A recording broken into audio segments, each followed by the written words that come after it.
The first quarter of 2026 was a volatile period for global markets, largely driven by escalating geopolitical tensions surrounding Iran.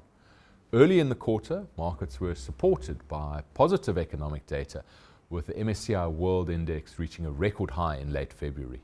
However, sentiment shifted sharply after the US-led strikes on Iran began on the 28th of Feb.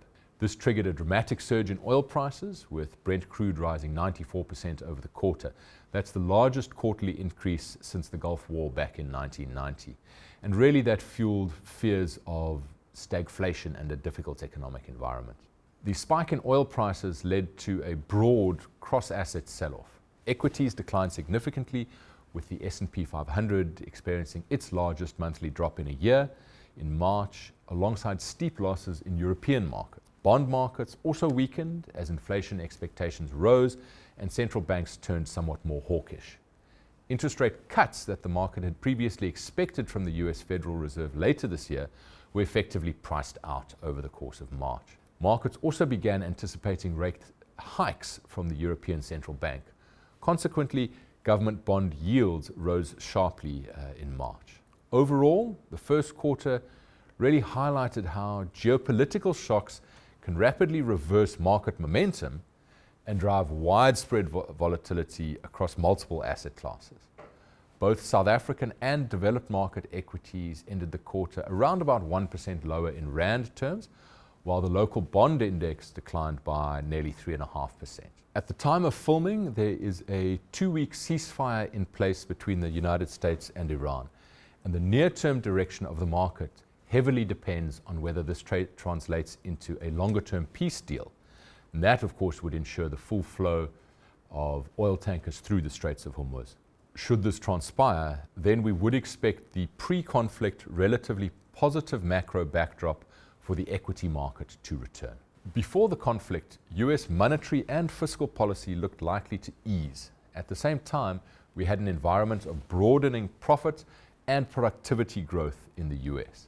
These forces were providing tailwinds for risk assets, although the Trump administration also did seem set on reshaping the global trade and geopolitical order, which of course did keep markets in check even before the Iranian war.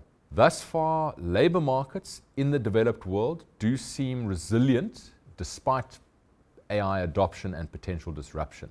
That reduces the threat of near-term economic problems, but longer-term disruption does remain a risk. Overall, if the problems in the Strait of Hormuz are resolved reasonably quickly, we would expect equity markets to do well over the remainder of 2026. In this context, our overall strategy remains unchanged. We maintain a constructive asset allocation stance, always though wanting to maintain effective diversification across our portfolios. And like we've done over the most recent period of volatility, we would expect to use any future market drawdowns as opportunities to buy quality assets.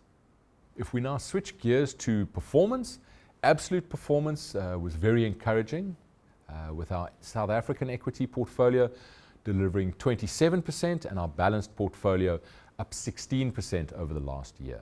Our worldwide equity portfolio delivered 17% for the 12 months in rand terms, despite the strong rand, and that's really thanks to our tilt towards South African assets. The relatively high weight in South African bonds and lower holding in global bonds worked well for our various balanced portfolios, but we're certainly glad to have trimmed our South African exposure early in the quarter. Returns across the portfolios were far ahead of inflation over the last year of 3.1%, so our clients grew their wealth materially in real terms over the past year. Over the last 5 years, our South African equity portfolio has delivered more than 9% per year above inflation, while our balanced portfolio gave clients a return of more than 6% per year ahead of inflation.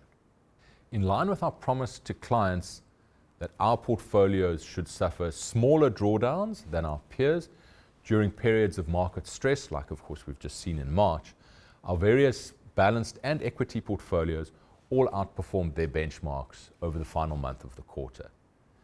That then gave us the chance to be a little bit greedy at a time when everybody else was fearful. If we look back at the activity within the portfolios over the first quarter, we reduced our South African bond holdings in early February and recycled that money into global equities, thus locking in quite healthy gains from the rand over that period.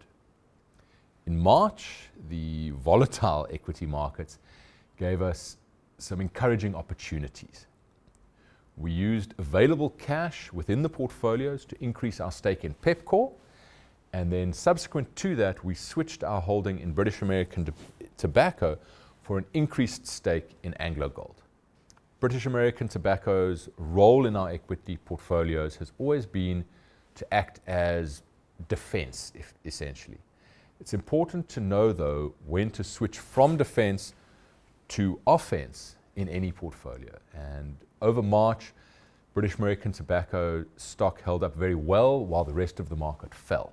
At the same time, the gold miners, their prices declined more than 30% in just a few weeks, and we were thus able to use our tobacco holdings as currency to buy shares in AngloGold at a very attractive price. In our global direct equity portfolios, we took some profits on semiconductor names like Applied Materials and Samsung, where the prices had run exceptionally hard. We then recycled that money into the software sector via Intuit, which of course does TurboTax, and credit ratings agency S&P Global.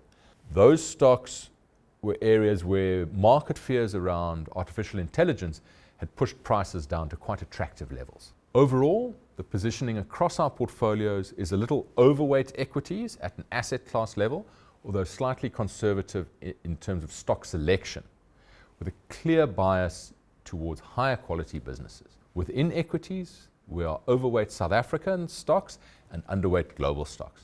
We are also overweight South African bonds and underweight cash. In our portfolios, we maintain a healthy balance between quality, valuation, and cyclical opportunities. However, the defensive and quality bias of the portfolios does result in a lower beta portfolio compared to the benchmarks.